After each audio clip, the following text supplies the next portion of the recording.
So, Borderlands 4 just released some new information, and we have a lot to dig into, so let's just jump right into it. Starting off strong, Gearbox has announced that Borderlands 4 wants to make loot feel special again. You all know I've mentioned this a while back, but Borderlands 3 was simply too giving with their legendary loot. It didn't feel good to get the drops, and half the time it didn't even feel good to use them. Don't even get me started on the non-legendary gear. That stuff was basically useless. They want legendaries to feel like a special event that will be remembered, and I'm here for it. Speaking on loot, the guns in Borderlands 4 are going to be a lot more diverse and unique in general due to the new license part system. To put it in basic terms, weapons will now be able to share attributes between manufacturers. So we can have Vladoff spin guns with sticky rockets because of the Torg license parts, or crit damage Malawan guns with the Jacobs license parts. This is going to add a lot more diversity to the loot and make the purple rarity feel much better, as it seems that will have the largest pool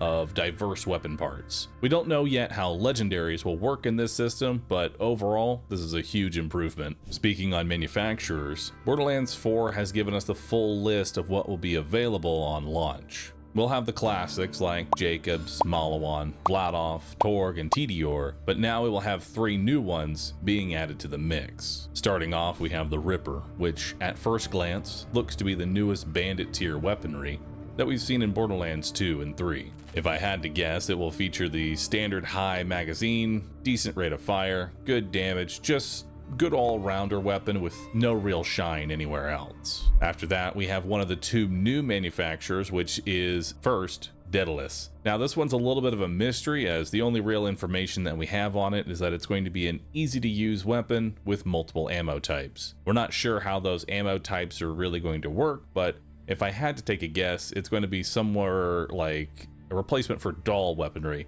with the low recoil, easy to use, but instead of having burst fire mode, we'll now have multiple ammo types. Finally, we have the Order, which is seen as a charge and release fire mode. This will allow you to deal high burst damage that will reward careful shots with a devastating blast. Excited to see if this one ends up coming in a shotgun, because that will be a monster of a gun, if so. And all of this is in addition to the newest enhancement system that will be a replacement for relics. Based on the one shown in the trailer, this is going to add just another layer of complexity on how we look at items and the synergies that they will have. Now, as you can see, Borderlands 4 is taking a lot of its loot systems way more seriously this time around, and with it is also going to come a suite of new quality of life features for both the average and veteran players. Starting off with something for the vets, the game will now include not only full mission replayability, but will also include a boss respawn machine to remove the tired old save and quit system that we have endured and hated. No more saving and quitting,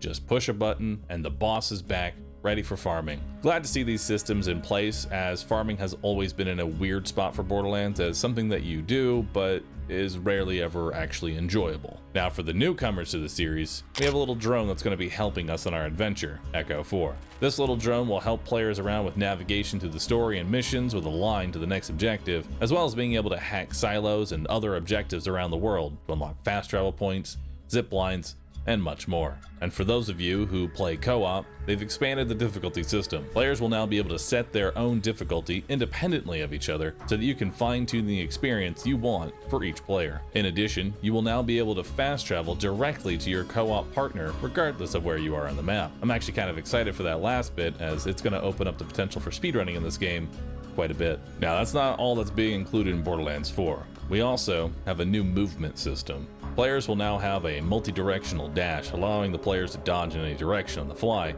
allowing for more fluid motion through the battlefield. And in addition, we'll have a new grapple system, allowing players to zip line around quickly, both in combat and traversal, as well as being able to grapple multiple objects in combat to be used against their enemies. Finally, they've added climbing and gliding to the movement systems as well. And with all these changes combined, Borderlands 4 is going to feel much more responsive to play and give players a real feeling with freedom of movement. And the additions don't end there. Fight for Your Life makes a return as staple with the game, but now included, players will have on-demand stim packs, which can bring the player back into the fight. These stims can also be modified later on to give you buffs to elemental damage, speed, and much more. Finally, we have the ordnance system. This will be a replacement for the heavy weapons like rockets and grenade launchers. Instead of taking up a weapon slot of your 4 weapons, heavy weapons now have their own slot and cooldown when used. In addition, this cooldown is heavily shortened with small uses. This will allow players to quickly swap for some extra firepower without feeling they need to save it for something big. And without taking up an inventory in the main slot for the guns, it'll allow for even more weapon combination swaps. Now, for this last part, we don't have a lot of information yet on how it's going to work, but vaults in Borderlands 4 are going to work a little bit different. Instead of having 1 or 2 vaults with the boss inside, these will now be dungeons that the player will be able to run over and over again to acquire loot. Information is still a little foggy on how all this is going to work, but rest assured, once we get more information, I'd love to do a deep dive into how the dungeon runs are going to work. Just in general, I think having dungeons added to Borderlands 4 is going to feel a lot better than what we currently have, instead of having a vault that is mostly empty with 1 boss sitting at the end of it. And with that, I think it's safe to say that the Borderlands devs have cooked up something special this time around. Now, there are a few other small bits and pieces of the video, like cryo is going to be added as an element.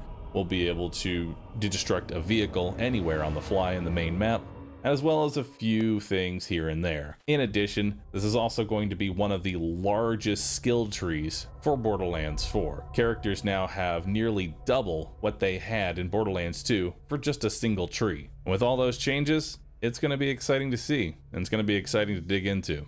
So, thank you so very much for watching this video. Until the next one, everybody. See y'all later.